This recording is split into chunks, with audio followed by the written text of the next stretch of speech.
नमस्कार, दैनिक शिव टाइम में आप सबका स्वागत है। मैं रश्मि शर्मा, कैमरामैन शुभम भगत के साथ। दर्शकों, जिस तरह से आप जानते हैं, हम हमेशा ऐसे मुद्दों को लेकर अपनी जनता के समक्ष आते हैं। कहीं ना कहीं या तो एडमिनिस्ट्रेशन कहें या सरकार कहें, उनको छुपाने की कोशिश करती है और उन्हीं मुद्दों के माध्यम से शेख शकील जी उन्हीं मुद्दों पर काम कर कर सच्चाई क्या है उनको तथ्यों को सामने लाने की कोशिश करती है। पहली बार नहीं, जब भी हम इनके समक्ष आए, इनका इंटरव्यू लेने, रूबरू करवाने अपनी जनता के समक्ष आए, ऐसे मुद्दों को लेकर आए हैं कहीं ना कहीं जिनकी गाज आम जनता पर तो गिरती है, पर बड़े बड़े ब्यूरोक्रेट्स, बड़े बड़े नेता इसमें साफ सफेदगी से निकल जाते हैं। बात करें जेडीए की, जेडीए ने एंटी इंक्रोचमेंट ड्राइव भी चलाई और लगातार हम उसके विजुअल्स भी अपनी जनता के समक्ष रखते हैं। अच्छी बात है, अगर अगर इंक्रोचमेंट की हुई है जेडीए के ज़मीन को या स्टेट लैंड को, उसको वापस लेना भी कहीं ना कहीं ड्यूटी है। सबसे बड़ी बात कि जेडीए की जो एंटी इंक्रोचमेंट ड्राइव चलती है, अगर किसी गरीब की चाय की दुकान हो, तुरंत से उस पर धावा होता है। किसी का कोई झोंपड़ी हो, झुग्गी हो, उसको तोड़ दिया जाता है। उसको मौका भी नहीं दिया जाता कि वो अपने सामान को संभाले, ताकि आगे भी उसने ज़िंदगी का गुजर बसर करना है। पर जो कैप्शन है, अब कैप्शन में किस ओर इशारा करता है, इस पर गौर कीजिए। कैप्शन है कि आखिर जेडीए इतनी मेहरबान क्यों थी नटरंग के डायरेक्टर बलवंत ठाकुर पर उनको 4.37 कैनाल फ्री में जगह अलॉट की। वो किस लिए की, क्यों की गई, क्या पीछे का मकसद था, इन्हीं सब विषयों पर बात करने फिर से जनता के रूबरू हमारे साथ जुड़ चुके समय एडवोकेट जम्मू कश्मीर और लद्दाख हाई कोर्ट के एडवोकेट शेख शकील जी। सर जी, फिर से आपका बहुत बहुत स्वागत है। शुक्रिया रश्मि जी, आपका बहुत बहुत शुक्रिया। शकील जी, जब भी हम आपके समक्ष आते हैं, अच्छा लगता है कि आप ऐसे मुद्दों को उजागर करते हैं। कहीं ना कहीं इस पर पर्दा डालने की कोशिश की जाती है, पोशीदा करने, छुपाने की कोशिश की जाती है, क्योंकि जब भी ऐसे काम होते हैं उनको छुपाया जाता ताकि पब्लिक डोमेन में ना आए। पर आपसे कोई भी चीज़ छुपी नहीं, हमें ये लगता है। और अच्छा भी लगता है कि ऐसी चीज़ों को आप पब्लिक डोमेन में भी लाते हैं और पूरे तथ्यों के साथ लाते हैं। आखिर क्या है पूरा माजरा, हम आपकी ज़ुबानी सुनेंगे, क्योंकि एज ए सीनियर एडवोकेट आप भली भांति इन नुक्तों को जानते हैं। इन कोर्ट की जो पूरी प्रक्रिया चलती है उस पर आप पूरी गौर से उन चीज़ों को खंगाल कर सामने लाते हैं। बताइए रश्मि जी, जम्मू डेवलपमेंट अथॉरिटी जो है जी, ये जम्मू कश्मीर सरकार की एक अथॉरिटी है जिसको डेवलपमेंट एक्ट के तहत बनाया गया है। जी, जम्मू डेवलपमेंट अथॉरिटी हो गया, चाहे श्रीनगर डेवलपमेंट अथॉरिटी हो गया, इनका काम है जम्मू और श्रीनगर की डेवलपमेंट करना। बिल्कुल। जो लैंडलेस लोग हैं उनको हाउसिंग प्रोवाइड करना, जो इनके पास लैंड बैंक इनको फ्राहम किया गया है, उस लैंड बैंक को डेवलप करके वहाँ पे कॉलोनीज बनाना जिसे कहते हैं। लेकिन क्या जम्मू डेवलपमेंट अथॉरिटी को ये अधिकार है कि वो पब्लिक की ज़मीन, लोगों की ज़मीन जिसकी कीमत करोड़ों रुपया है रश्मि जी, क्या वो किसी एक शख्स को फ्री ऑफ कास्ट वो दे सकती है? जबकि उस कैटेगरी में, उस श्रेणी में, जबकि 100-150 हज़ारों लोग हैं। अगर आपने जेडीए की ज़मीन 4.37 कैनाल्स जो कि दिल्ली गांव में है, जो कि मार्बल मार्केट जम्मू में, खसरा नंबर 781 मिन, जो कि बहुत ही विवादित खसरा नंबर है जिसकी सीबीआई की जांच भी चल रही है, आपने फ्री ऑफ कास्ट, जिसे कहते हैं, डायरेक्टर नटरंग को एक कल्चर का इंफ्रास्ट्रक्चर बनाने के लिए फ्री ऑफ कास्ट उनको दे दी। ये पावर जो है, ये अधिकार जो है, ये जेडीए को किसने दिया कि आप पब्लिक की करोड़ों रुपए की ज़मीन जिसे कहते हैं, वो एक सिलेक्टिव बेसिस के ऊपर नटरंग के जो डायरेक्टर हैं उनको कल्चर का इंफ्रास्ट्रक्चर डेवलप करने के लिए दे रहे हैं, और आपने उनसे 1 रुपया भी नहीं लिया, और ज़मीन की कीमत जो है वो करोड़ों रुपए है। ये सबसे बड़ा जो सवाल जो जनता के सामने जिसे कहते हैं मैं लाया हूँ, और इसको आगे भी उभारते रहेंगे कि क्या जनता की करोड़ों रुपए की ज़मीन जो है फ्री ऑफ कास्ट एक ऐसी ऑर्गेनाइजेशन को जिसके पास करोड़ों रुपए के फंड्स हैं, क्या उस ऑर्गेनाइजेशन का क्या राइट है? क्या जेडीए को अधिकार है? कौन सी ऐसी जेडीए की पॉलिसी है कि जिसके तहत Jammu development authority free of cost public की ज़मीन because JDA is holding the land bank in trust to the public of Jammu and Kashmir. ये जम्मू कश्मीर की जनता की ज़मीन है और आप कैसे करोड़ों रुपए की ज़मीन जो है किसी एक इंडिविजुअल को, एक कल्चरल ऑर्गेनाइजेशन को आप दे सकते हैं? क्या जम्मू कश्मीर में बाकी जो कल्चरल ऑर्गेनाइजेशंस हैं, क्या वो कल्चर को प्रमोट नहीं कर रही? एक सवाल एक भी शकील जी, क्या एक ही व्यक्ति सक्षम है कि इतनी मेहरबानी के 4.37 कनाल ज़मीन उनके इंडिविजुअल व्यक्ति के नाम उनको ट्रांसफ़र कर दी जाती है, उनको उनका ऑनर बना दिया जाता है? अगर बात करें कल्चरल एकेडमी की, बात करें, हमारे जितने भी आर्टिस्ट हैं आज दर बदर हैं, इंफ्रास्ट्रक्चर ठीक नहीं है। आप देख लीजिए अभिनव थिएटर की हालत, वो आप भी जानते, हम भी जानते, कितनी जर्जरी हालत, कितनी खस्ता हालत में है। सैगल हाल की हालत देख लीजिए, कल्चरल एकेडमी की हालत देख लीजिए। तो अगर वाकई अगर इतनी बेहतरी चाहते तो एक टीम का गठन करना चाहिए। टीम को गठन करने के बाद ये चीज़ें सारी पब्लिक डोमेन में लानी चाहिए। तो पब्लिक क्या कहती है उस पर भी थोड़ा संज्ञान लेना चाहिए। पर आखिर क्या मकसद है, किसने की, कब की, क्यों की, ये कुछ समझ नहीं आ रहा। देखिए, जो हमारे पास दस्तावेज़ात हैं उसके मुताबिक रश्मि जी 74th बोर्ड मीटिंग जो है ये जून 2015 में हुई है। उस वक़्त भारतीय जनता पार्टी और पीडीपी की सरकार थी और जो हमारे housing and urban development department की जो मिनिस्ट्री थी वो हमारे जम्मू के पास थी। हमारे प्रोफेसर निर्मल सिंह साहब जो उस time housing and deputy chief minister और वो housing and urban development department के मिनिस्टर थे। वो जेडीए के बोर्ड ऑफ डायरेक्टर्स के वो चेयरमैन भी थे। और 74th बोर्ड मीटिंग में ये फैसला लिया गया, मैं तो इसे कहूँगा it's a classic case of backdoor allotment. ये एक बैकडोर अलॉटमेंट है प्राइम कमर्शियल प्रॉपर्टी की, जिसको के बैकडोर तरीके से एक इंडिविजुअल को अलॉट किया गया। कोई नॉर्म्स फिक्स नहीं किए गए, कोई क्राइटेरिया नहीं बनाया गया। और मैं बार बार एक चीज़ कहूँगा, it is a public land. और जब भी आपने पब्लिक लैंड या स्टेट लार्जेस्ट को डिस्ट्रीब्यूट करना है तो सुप्रीम कोर्ट कहती है कि आपको एक ट्रांसपेरेंट और रैशनल क्राइटेरिया बनाना है। क्या आप एक पर्टिकुलर इंडिविजुअल, कभी आपने सुना नहीं होगा कि सरकार का कोई इंस्टीट्यूशन बिना एडवर्टाइजमेंट के, बिना पब्लिक ऑक्शन के करोड़ों रुपए की ज़मीन जो है इस तरीके से किसी एक इंडिविजुअल को दे दी जाए। और आप कहते हैं कि आप एक पब्लिक वेलफेयर का इंस्टीट्यूशन खोल रहे हैं। आप मुझे एक चीज़ बताइए, क्या जेडीए तैयार है इसी तरह जम्मू में दीपक जी को ज़मीन देने के लिए? क्या सुमू थिएटर को ज़मीन देने के लिए फ्री ऑफ कास्ट? क्या जेडीए तैयार है इसी तरह और भी जो कल्चरल ऑर्गेनाइजेशंस हैं जो लोग चला रहे हैं, क्या आप तैयार हैं इसी तरह 5-5 कनाल ज़मीनें मुफ्त जिसे कहते हैं बांटने के लिए?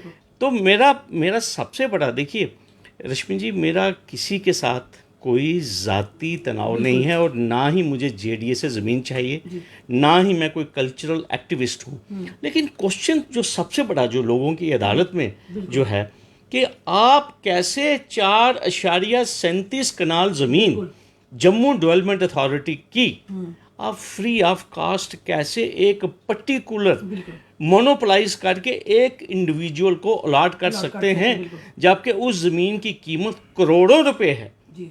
और दूसरी बात, आप कहते हैं कि आप कल्चर को प्रमोट कर रहे हैं। आपको किसने मना किया? आपका जो कंट्रीब्यूशन है उसको सभी लोग एक्नॉलेज करते हैं, ठीक है? आपको पद्मश्री दिया गया है, ठीक है? आप अपना काम कीजिए। Who is coming in your way? Nobody is coming in your way. और दूसरी बात ये है, आप ये कहते हैं कि जो लोग इस मामले को हाईलाइट कर रहे हैं वो सस्ती लोकप्रिय हासिल करना चाहते हैं। मैं उन्हीं को ये बता देना चाहता हूँ कि हमारी जनहित याचिका की बदौलत 40,000 कनाल ज़मीन वो जेडीए को वापस मिली है। क्योंकि 70,000 कनाल थी जिसे टोटली जो 4 या 5,000 क्योंकि बाकी सारी मैं जो पद्मश्री हैं मैं इनका वीडियो सुन रहा था, ठीक है? तो मुझे बड़ा गुस्से में नज़र आया। हालांकि बड़े मुदब्बर आदमी हैं, एम्बेसडर हैं, अल्लाह ने उनको बहुत इज्जत दी, लेकिन मुझे परेशान दिखे थोड़ा सा। किस लिए कि आपने दुखती नक पर हाथ रख दिया? क्योंकि देखिए बात ऐसे थी, ये मामला सिर्फ फाइलों में था और फाइलों से बाहर आ गया। आप जस्टिफाई कीजिए अपना एक्शन, एम्बेसडर साहब, आप अपना एक्शन जस्टिफाई कीजिए। मैं आपको फिर ये एक चीज़ कहूँगा, आप हमारे लिए बड़े माननीय हैं, आप गौरव का है पात्र हैं।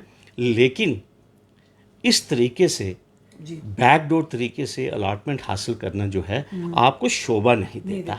और दूसरी बात ये है कि मैं आपको एक चीज़ कहना चाहता हूँ, एक डेमोक्रेटिक सेटअप में एक जो इंस्टीट्यूशन है जम्मू डेवलपमेंट अथॉरिटी, मैंने आपको फिर कहा ये डेवलपमेंट एक्ट की क्रिएशन है और जम्मू डेवलपमेंट अथॉरिटी इस तरह मुफ्त ज़मीन जो है वो नहीं बांट सकती किसी एक इंडिविजुअल को। नहीं, जब बांट की बात आई है तो आपको लगता है कि शकील जी किसी गरीब की 1 इंच भी किसी को दी हो? हमने एक जानीपुर में व्यक्ति हैं, वो ड्राइवर है, कोविड के चलते कोई छोटी सी ज़मीन पर एक कमरा डाला हुआ 4 दीवारें और छत भी टीन की है, छोटी छोटी 3 बच्चे हैं, सिर्फ जेडी से एक बाथरूम की जगह मांगी, जेडी ने साफ तौर पर इनकार कर दिया ये किसी टाइम भी गिरा देंगे, यानी दीवारें 2 दीवार पर्दों के साथ वो बाथरूम बनाया हुआ। यानी आप कैसे फिर कहते हैं कि ये इतनी मेहरबानी एक व्यक्ति भी, ये कहाँ पर छोड़ते हैं जेडी की? पर हाँ वहाँ छोड़ते हैं जहाँ पर ब्यूरोक्रेसी हो, जहाँ कोई अपना पर्सनल बड़े बड़े जो ब्यूरो कुर्सियों पर बैठे हो उनका कोई या नेतागिरी कोई पीछे हो, पर आम जनता के लिए शकील साहब 1 इंच भी जेडीए जगह नहीं छोड़ती। इसकी आप भी गवाह हैं, हम भी, क्योंकि लगातार हम कवरेजेस करते हैं। फिर ऐसी मेहरबानी बड़े बड़े लोगों पर क्यों? ये भी तो कहीं ना कहीं सवाल बनता ना। अगर जनता की ज़मीन है, आपने कहा जैसे ये जनता की ज़मीन है अरबों खरबों की, तो जनता की ज़मीन पर जनता का ही हक नहीं तो फिर बाकियों का कैसे हक हो सकता है? देखिए, मैंने आपको पहले ही कहा कि जम्मू डेवलपमेंट अथॉरिटी की जो ड्यूटी है जी वो यहाँ लोगों को हाउसिंग प्रोवाइड करने की है। बिल्कुल ठीक है, इसमें कोई शक नहीं है। लोगों को एंटरटेनमेंट के लिए और कल्चरल की प्रोपोगेशन के लिए कल्चरल सेंटर्स भी चाहिए, लेकिन आप बिना एक पॉलिसी बनाए हुए आप किस तरह एक संस्था को आप 4.5 कनाल ज़मीन दे सकते हैं फ्री ऑफ कास्ट?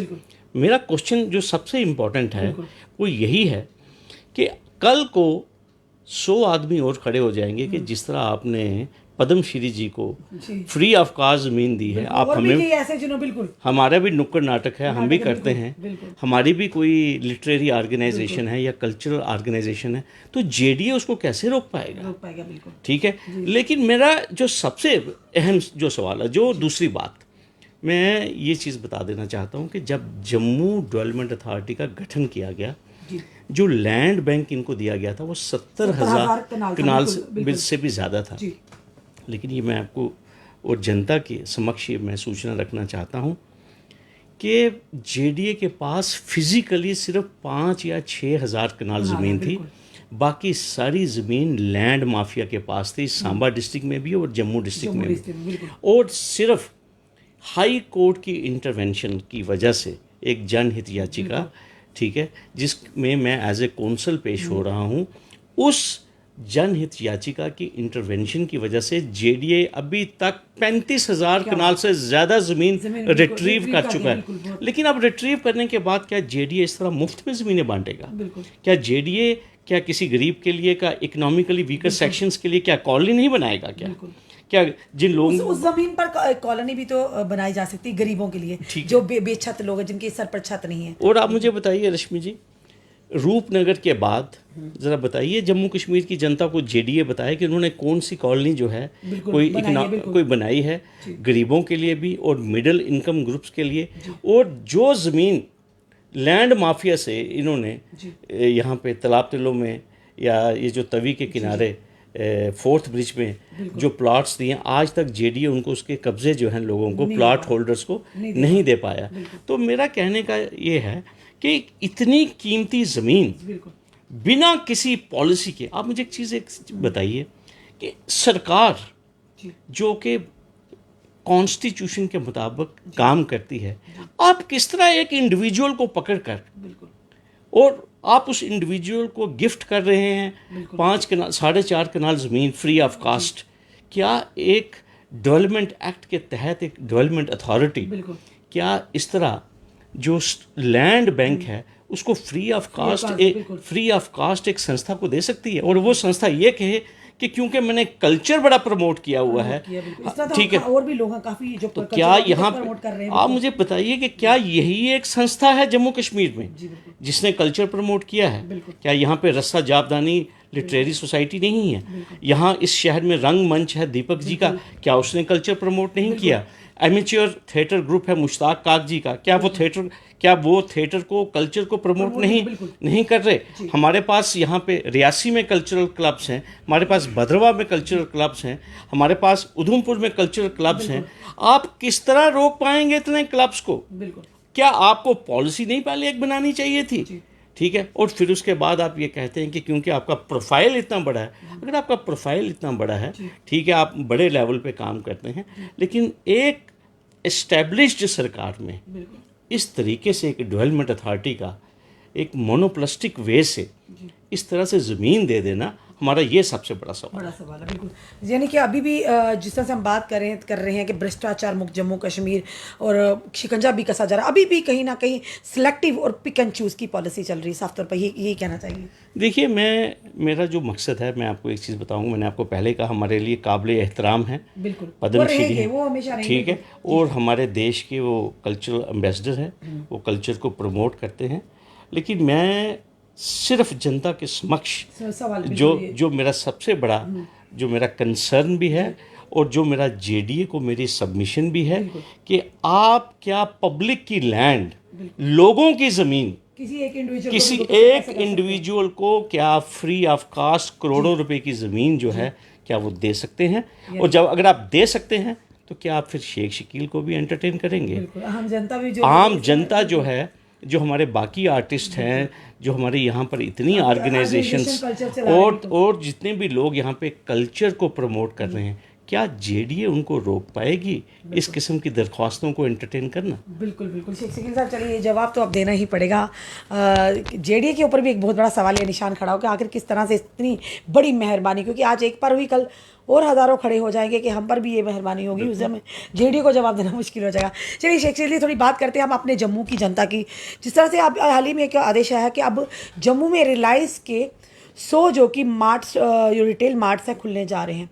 हम आपसे एक नागरिक, एक रिस्पॉन्सिबल सिटीज़न होने के नाते, एज ए एडवोकेट अभी बात नहीं करेंगे फिलहाल, एक रिस्पॉन्सिबल सिटीज़न होने की बात है, क्योंकि ये चीज़ वो है कि जब एब्रोगेशन हुआ 370-35 का, ये वही ट्रेडर्स फेडरेशन थी जिन्होंने बढ़ चढ़कर सरकार का स्वागत किया, इनके फैसले को, और हर काम में सरकार का साथ दिया। आज विडंबना है, वही ट्रेडर्स सरकार के खिलाफ नज़र आ रहे हैं नाराबाजी करते, क्योंकि अब उनका ये लगता है कि जो अब मार्ट खुलने जा रहे हैं पब्लिक डोमेन में, तो पहले इसकी कोई भी बात नहीं रखी गई, और छोटे छोटे व्यापारियों को कितना बड़ा नुकसान होने वाला।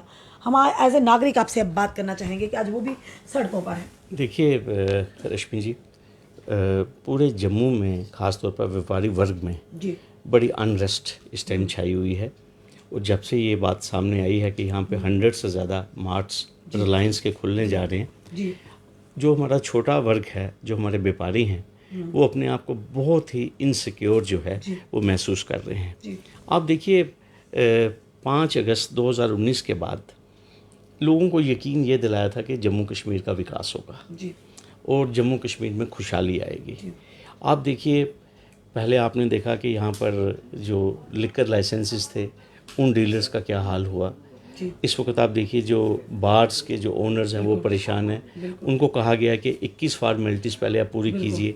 फिर उसके बाद आपने माइनिंग का आपने देखा, माइनिंग के राइट्स भी जो थे वो बाहर के लोगों को दिए गए।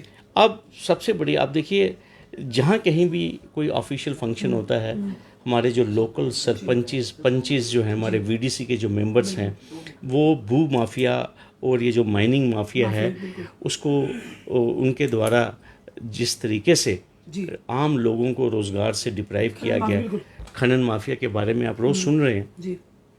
अब देखिए, जो नया मुद्दा आ गया है कि यहाँ पे मार्ट्स खुलने जा रहे हैं, और इस तरीके से जो छोटा वर्ग है हमारा, वो कहाँ जाएगा? आप मुझे एक चीज़ बताइए, अगर इसी तरह यहाँ पे लोगों के लाइवलीहुड के जो मीन्स हैं, अगर लोग इसी तरह से डिप्राइव होते गए, तो रश्मि जी, ये जो हमारा लाइवलीहुड का जो राइट है, खासकर ये जो छोटे छोटे दुकानदार हैं जिनकी दुकानें हैं, जिसमें 2 लाख 4 लाख 5 लाख का उन्होंने माल, डेली की अगर 500 या 700 बिक्री होती है, वो तो सफ़र करेगा। तो मुझे ऐसा महसूस होता है कि आज हमारे सुबह से मैं देख रहा हूँ सोशल मीडिया पे जो हमारा व्यापारी वर्ग है, और भी जितने सड़कों पे हैं, और जितनी भी इनकी ट्रेडर्स की जो ऑर्गेनाइजेशंस हैं, मुझे लगता है सरकार को इन इश्यूज़ को एड्रेस करना चाहिए, क्योंकि एक तो आपको मालूम है कि दरबार मूव को भी उस पर भी अंकुश लगाया जा रहा है, और उसके ऊपर भी हमारे जम्मू के जो व्यापारी हैं वो नाराज़ है, वो निराश हैं। तो जम्मू की इकॉनमी चलेगी कैसे, आप मुझे बताइए। अगर जिस तरीके से ये सारा मामला चल रहा है, तो मुझे लगता है कि पहले ही लोग कहते थे कि जब से ट्रेन कटरा चली गई है, श्रीनगर जा रही है, तो जम्मू की हालत पठानकोट जैसी हो गई है। तो सरकार को इस बारे में सोचना चाहिए कि जम्मू, और ये एक बड़ा फर्टाइल वोट बैंक है भारतीय जनता पार्टी का, और इतना फर्टाइल वोट बैंक होने के बावजूद भी अगर इस तरीके से सोतीला बर्ताव, क्योंकि जम्मू हमेशा शिकायत करता रहा है कि जम्मू के साथ भेदभाव हुआ है, जम्मू के साथ डिस्क्रिमिनेशन हुई है। किसी पर एक चाहे कोई भी नाराज़गी रही, पर एक ऐसा ये ट्रेडर्स का तबका था, इन्होंने हमेशा सरकार का साथ दिया, उनके फैसले का स्वागत किया, और यहाँ के एडमिनिस्ट्रेशन का भी। चाहे कोविड की बात कर लें, लोगों घर घर तक राशन, कंसीलेटर पहुँचाए, सिलेंडर पहुँचाए, राशन पहुँचाया, हर जगह हर दिन हमने देखा, हमने जाके कवरेज भी की, और सरकार के जो फैसले थे, सरकार के जो आह्वान आते थे, वो जनता तक भी पहुंचाए। पर आज वही लोग परेशान हैं, आज कहीं ना कहीं अफसोस जता रहे हैं कि हमने इस चीज़ के लिए नहीं भारतीय जनता पार्टी को वोट दिया था या आगे लाया था। देखिए, मैं आपको एक चीज़ कहूँगा, डेमोक्रेसी में लोगों को पूरा हक है अपनी राय रखने का। इसमें मैंने आपको पहले ही कहा, हमारे जम्मू में बड़ी एक्सेप्टेबिलिटी है भारतीय जनता पार्टी की, और पर्टिकुलरली जो हमारा ट्रेडर वर्ग है वो भी भारतीय जनता पार्टी को बढ़ चढ़ कर हर एक एक विश्वास भी है। और मैंने आपको कहा, चाहे 5 अगस्त का फैसला था, उसमें भी जम्मू ने बिल्कुल उस फैसले की सराहना, स्वागत किया। लेकिन आज कहीं ना कहीं पे जम्मू के लोग अपने आप को ठगा हुआ महसूस कर रहे हैं, क्योंकि जब आप किसी की थाली में से उसका खाना ले जाएंगे तो वो लोग तो परेशान होंगे। और सरकार को चाहिए इस मामले को, देखिए आज हर जगह एक ही नाम चल रहा है, अडानी अंबानी से कहते हैं। तो विपक्ष भी तो लगातार आवाज उठा रहा था कि सरकार अडानी अंबानी की, और कहीं ना कहीं उनका तर्क साबित हो रहा है, ठीक है, कि वाकई ऐसे ही चल रहा है। इस तरीके से आप देखिए, अगर आप बड़े बड़े बिग इंडस्ट्रियल हाउसेस या जो बड़े इंडस्ट्रियलिस्ट हैं, अगर आप उनके इंटरेस्ट को प्रमोट करेंगे, और एक जो गरीब जनता है, सरकार है किसकी, आप मुझे एक चीज़ बताइए। देखिए, हम कहते हैं कि हिंदुस्तान गाँव में बसता है, और ज़्यादातर लोग, आपको पता है, गरीबी की जो सतह है उससे नीचे के लोग नीचे हैं।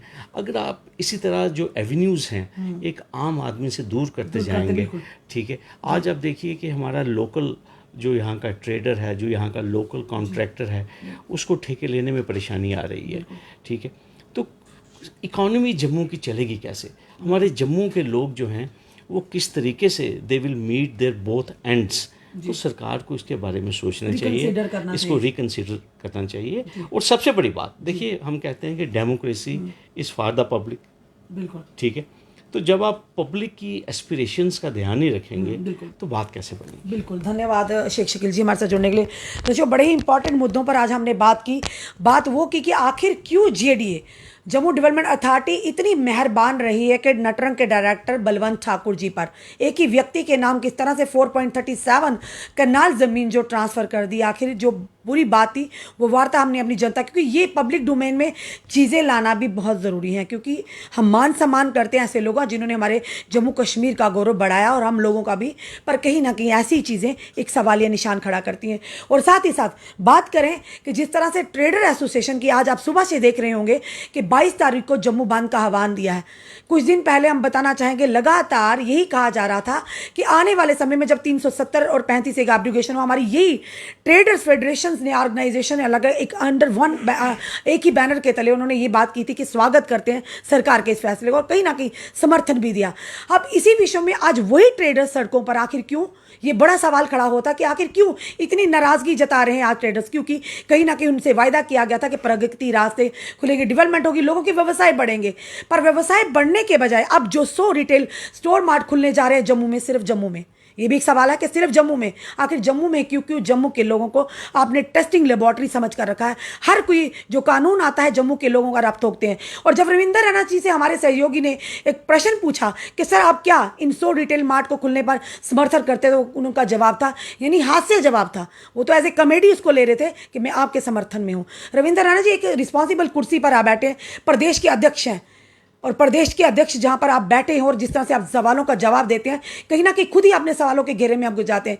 आपको जनता ने यहां पहुंचाया और जनता की परेशानियों का ध्यान रखना कहीं ना कहीं आपका कर्तव्य लगता तो ये आपके जवाब से कि शायद आपको ये भी नहीं पता कि मार्ट खुलने भी जा रहे हैं। शायद वो केंद्र से डायरेक्ट फैसले यहाँ पर आते हैं, आप तक पहुँचते नहीं, या आप उन फैसलों को देखना ही नहीं चाहते। आप सिर्फ अपनी नेतागिरी, आप सिर्फ अपने भाषण पाकिस्तान और महबूबा मुफ्ती तक ही करें। आम जनता क्या चाहती है इस पर भी ध्यान दीजिए रविंदर रैना जी, नहीं तो आने वाले समय में ये जनता ही है जो सरकारें बनाती भी है, गिराती भी है। दर्शकों, अपने कमेंट्स ज़रूर कमेंट बॉक्स में दीजिए और इस वीडियो को ज़्यादा से शेयर कीजिए। जुड़े रहिए ऐसे हमारे साथ अगले अपडेट के लिए। जय हिंद, जय भारत।